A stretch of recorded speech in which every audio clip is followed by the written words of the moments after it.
Hello there people, it's me once again, Renegadefalls. This time I'm going to talk about one of the optional puzzles at the end of the Resident Evil remake game. Um, and that's the Mordisk puzzle that as I say, you don't have to do it. There's a trophy to do it, and there's a trophy to not do it, depending on if you've saved the other characters.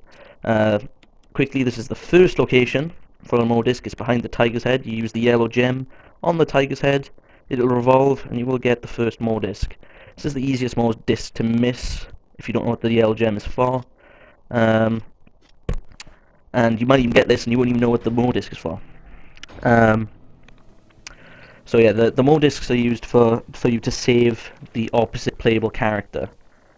So for example, if you're playing as Jill like I am, you would rescue Chris at the end of the game if you want, and if you're playing as Chris, you rescue Jill. As I previously said, there's a trophy to, if you're playing as Jill, to save Barry during the game, and to save Chris. But there's also a trophy to let both of them die.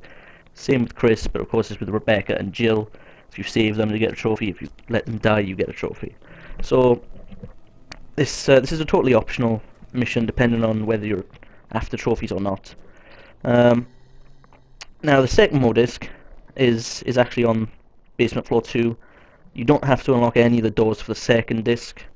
It's just right at the end of the corridor here, behind this second zombie who's around the corner.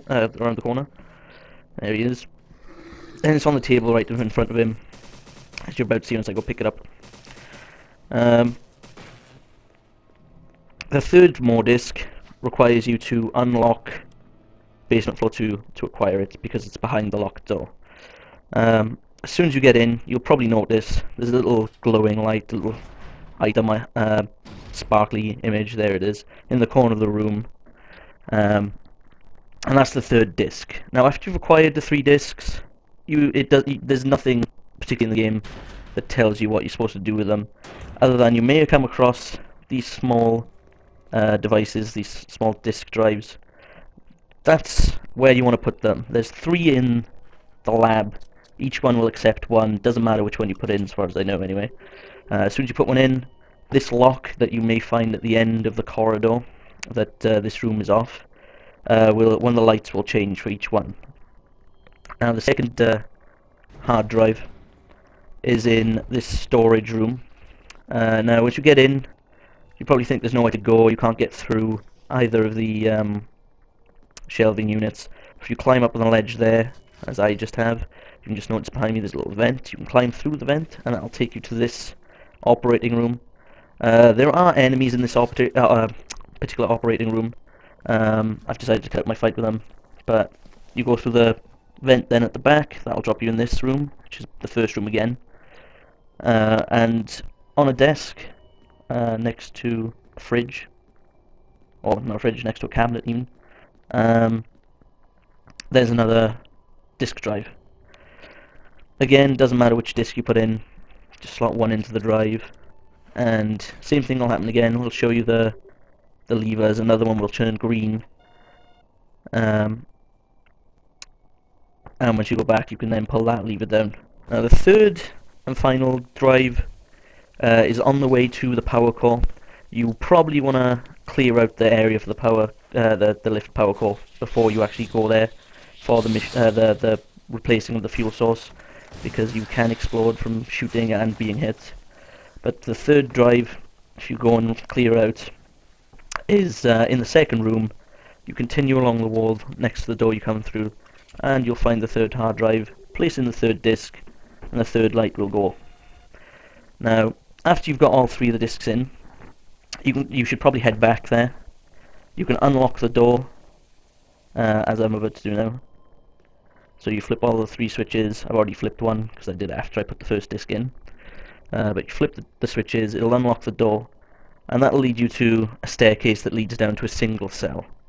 Inside you will see either Jill or Chris, depending on what character you're playing as, but you can't actually get into their room because the door is locked.